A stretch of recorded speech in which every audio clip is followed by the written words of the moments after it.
Hello friends, welcome back to my YouTube channel Hariom sir education. So friends, आज हम आपके लिए लेकर के आए हैं 12th क्लास फ्लेमिंगो बुक की जो पोएम है, तीसरी जो पोएम है कीपिंग क्वाइट। इसको हम आपके लिए लेकर के आए हैं। इसमें से भी क्या है कि जो जो रेफरेंस कॉन्टेक्स्ट और एक्सप्लेनेशन जो आती है उनकी आने की पूरी पूरी पॉसिबिलिटी रहती है। इसलिए हम आपको इसको भी हम आपके अपने इस चैनल पर लेकर के आए हैं। चलो फ्रेंड्स, स्टार्ट करते हैं। एक मिनट, इसमें देखिए, इसमें इस पोएम में आपको बताने वाला हूँ कि मतलब किस प्रकार से इसकी हम मतलब रेफरेंस कॉन्टेक्स्ट और एक्सप्लेनेशन हम कर सकेंगे। उससे पहले इस पोएम में क्या हमारे लिए दिया हुआ है, इसमें अपना जो पोइट जी है, जो पोइट हैं, वो हमसे मतलब क्या कहना चाहते हैं इस कविता में, उसको हम आपके बारे में इसके बारे में हम आपको बताएंगे। इसमें इस पोएम का जो नाम है कीपिंग क्वाइट, यानी कि शांत रहो। ठीक है। जो इसके जो राइटर हैं, जो इसके पोइट हैं, वो हैं पब्लो नेरूदा। ठीक है।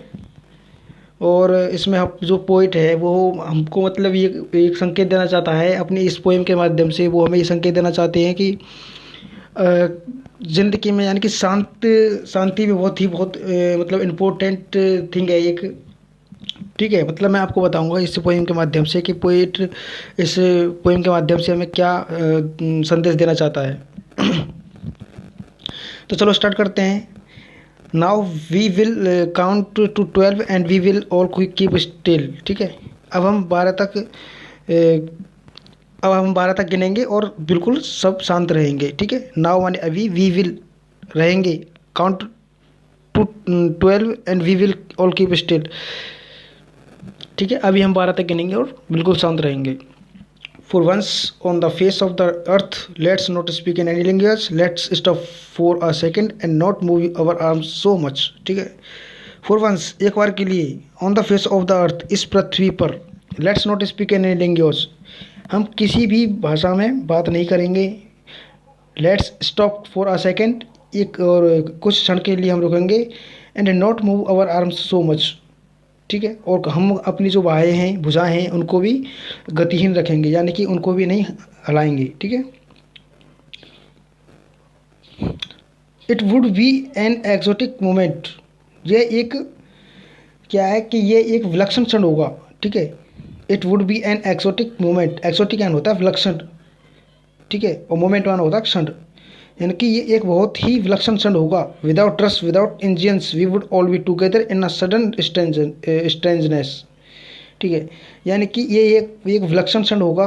इसमें ना ही तो कोई चिल्लाएगा, यानी कि ना ही तो इसमें कोई शोर शराबा होगा, ना ही इसमें इंजन दौड़ेंगे। ठीक है। We would all be together in a sudden strangers, और हम एक साथ से, अचानक से एक साथ होंगे। ठीक है। It would be an exotic moment without rest, without engines, we would all be together in a sudden strangers. sudden यानी कि इसका मतलब होता है, sudden का जो मीनिंग है इसमें, इसका मतलब होता है अचानक से। ठीक है। इसका मतलब अचानक से। ठीक है। तो एक्सोटिक माने मैंने आपको बताया था, एक्सोटिक माने के होता है विलक्षण। ठीक है। क्या होता है एक्सोटिक माने विलक्षण। तो इसमें अपन को जो पोएम आपको समझ में आ रहा होगा कि इसमें हमको पोएट क्या संदेश देना चाहते हैं। और आप देखिए इसको आगे से। फिशरमैन इन द कोल्ड सी, जो मछुआरे हैं, ठीक है, वो मछलियों को नहीं मारेंगे। ठीक है। Would not harm whales and the man gathering salt would not look at his hurt hands. Fisherman in the cold sea, यानी कि मछुआरे समुद्रों में, वुड नॉट हार्म माने होता है मारना या फिर घायल करना। मछुआरे भेल मछलियों को समुद्र में, व्हेल मछलियों को ना ही तो मारेंगे, ना ही उन्हें घायल करेंगे। And the man gathering Salt, gathering and होता है इकट्ठा करना। और जो नमक इकट्ठे करने वाले जो समुद्रों में जो मनुष्य हैं, ठीक है, would not look at his hurt hands, और वो अपने हाथों की ओर ध्यान देंगे। अब आपको पता होगा जो नमक इकट्ठा करते हैं उनके हाथ मतलब घायल हो जाते हैं, यानी कि उनके हाथ में एक पीड़ा हो जाती है अलग प्रकार की एक नमक से। ठीक है। तो पोइट उनसे ये बोलना चाहता है कि fisherman in the cold sea, would not harm whales, जो मछुआरे हैं वो समुद्रों में जो मछुआरे हुए हैं वो क्या नहीं करेंगे, वो व्हेल मछलियों को वो ना ही तो मारेंगे और ना ही उन्हें घायल करेंगे। And the man gathering Salt, और जो मनुष्य जो आदमी है जो नमक को इकट्ठा करते हैं वो क्या करेंगे, would not look at his hands, वो नमक इकट्ठा नहीं करेंगे बल्कि वो अपनी हाथ घायल हाथों की तरफ देखेंगे। ठीक है। Those who prepare green worms wars with gas war with fire victories. ठीक है। With no survivors would put on clean clothes and walk about with their brothers in the shade doing nothing. ठीक है।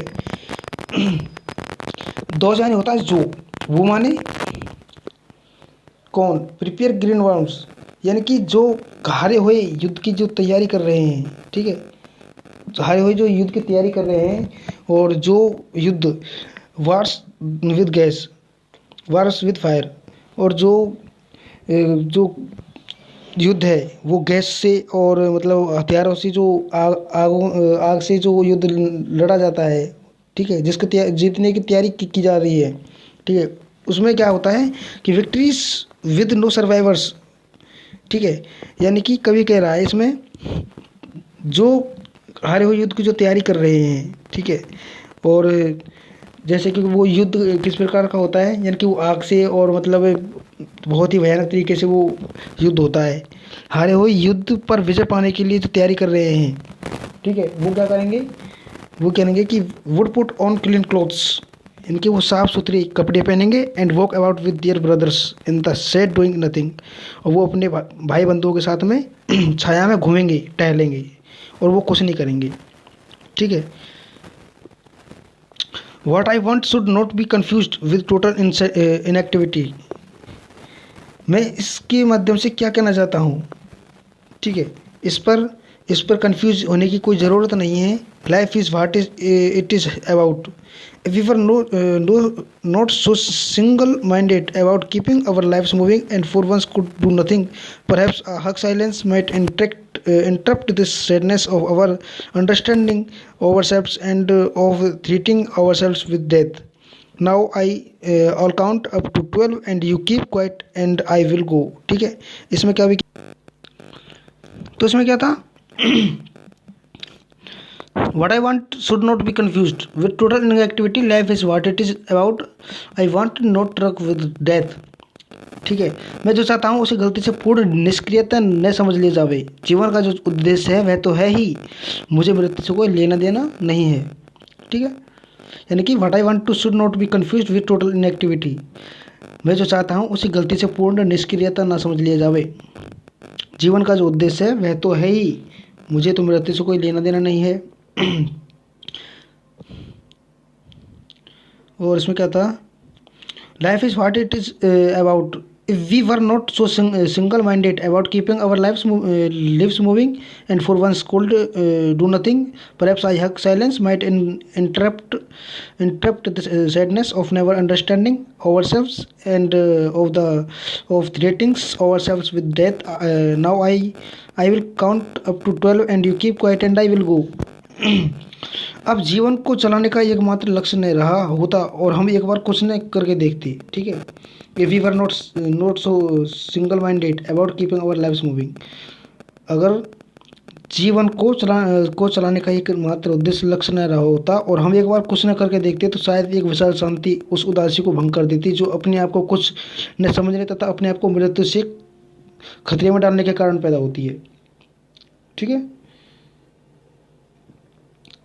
यानी कि if we were not so single minded about keeping our lives moving and for once could do nothing, perhaps a hug silence might interrupt this sadness.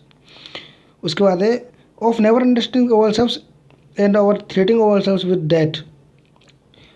फिर है यहाँ तक तो हो गया डेथ तक। उसके बाद में है now I will count up to 12 and you keep quiet and I will go. Now अभी I will count up to 12, मैं 12 तक गिनूंगा, एंड यू कीप क्वाइट, और आप सब शांत रहेंगे, एंड आई विल गो, और मैं चले जाऊंगा। आशा करता हूँ कि आपको ये पोएम है जो अच्छी तरीके से समझ में आ गई होगी। अगर आपको कोई प्रॉब्लम हुई है तो इसको मतलब वीडियो को फिर से पॉज कर करके बैक ले करके फिर से देख सकते हैं आप। और अगर वीडियो पसंद आई है तो वीडियो को लाइक करें, शेयर करें और चैनल को सब्सक्राइब करना बिल्कुल ना भूलें। Thank you.